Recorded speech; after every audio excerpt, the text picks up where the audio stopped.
Nós estamos num momento muito delicado da história do nosso país.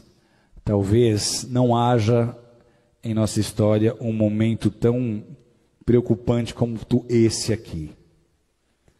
Nós temos visto, nos últimos anos, o país mergulhando numa crise moral. É uma crise financeira, é uma crise política, mas antes de qualquer coisa, ela é uma crise moral. Você que fez o módulo História da Igreja comigo, você já tem mais fundamento e mais discernimento, porque eu te trouxe informações das raízes da maioria dos partidos de esquerda. Eu não consigo entender líderes evangélicos que se dizem marxistas ou socialistas. Por quê?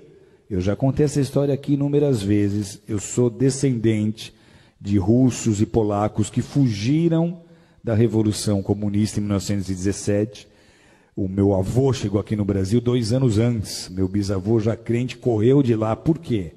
Porque essa revolução, ela implantou o comunismo em muitas nações, como Polônia, como Ucrânia, como Romênia, entre muitas outras, e simplesmente eliminou, extirpou, extinguiu as religiões onde quer que essas nações estejam sendo dominadas.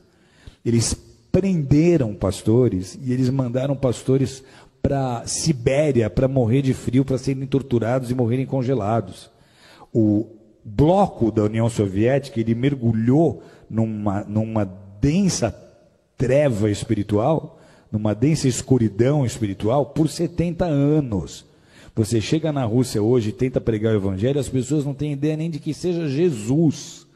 E essa filosofia é a filosofia que move todos os partidos de esquerda.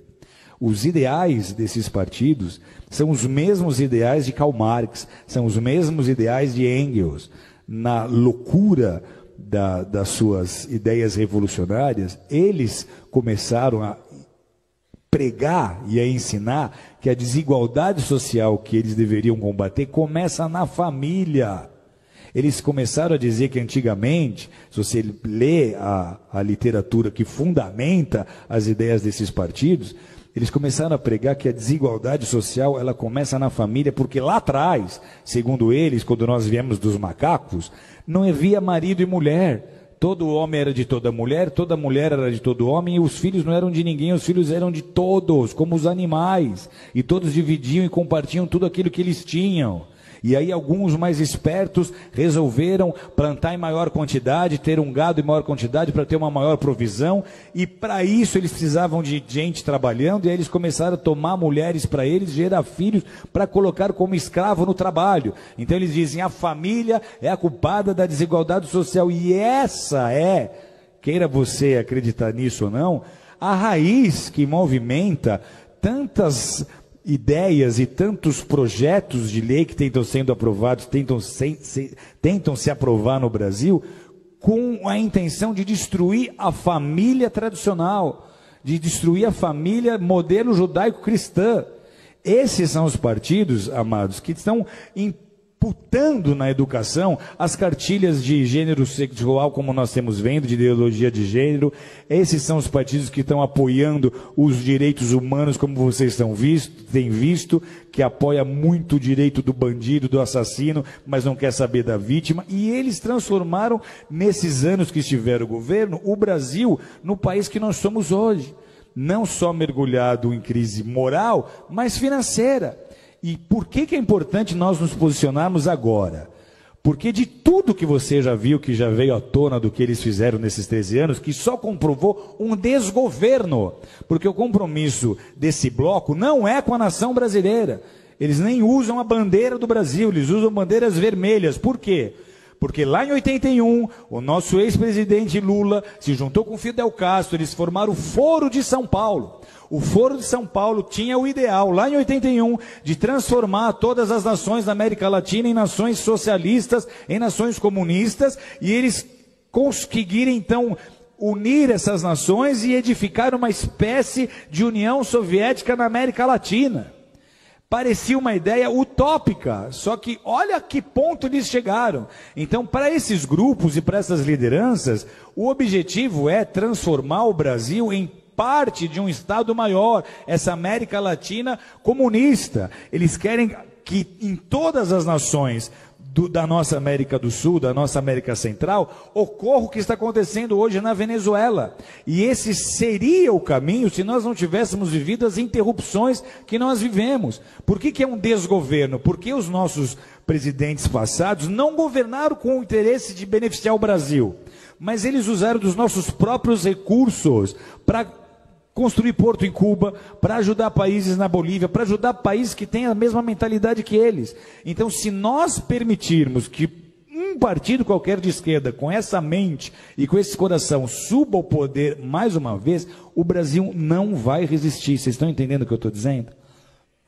O Brasil não vai aguentar. Financeiramente vira caos. Vira caos, porque a economia para estar ativa, ela depende de investimento externo. Os investidores não vão botar dinheiro num país em que eles não têm confiança, ok? Então, se sobe um líder de um partido desses e ele tenta botar um bom ministro da Fazenda para tentar convencer os investidores de que tudo vai dar certo, isso não vai funcionar. Vocês estão entendendo ou não? Então, vira caos. A grande preocupação qual é? Se esse governo agora, essas eleições agora, sobe um partido como esse, a crise que nós estamos vivendo, ela é tão séria que a gente teme de verdade até uma revolução.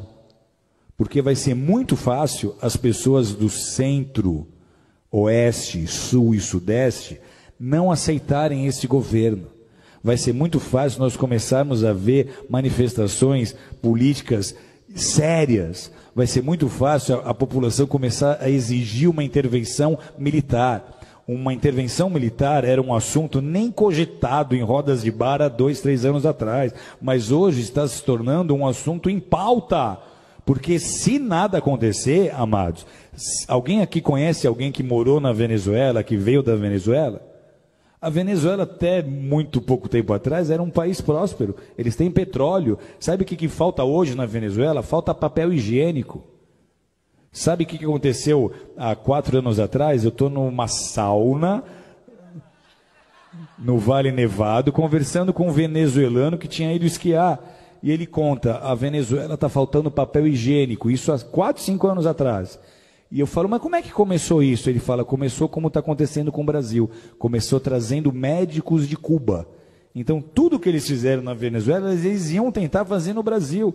Se nós dermos a oportunidade deles subirem ao governo de novo, não será mais como foi da primeira vez. Você não vai ver o Lulinha paz e amor. Você vai ver o Lulinha revolucionário que vai tentar implantar o modelo político que ele acha que é o melhor para o Brasil. Sabe o que acontece com a igreja num cenário como esse?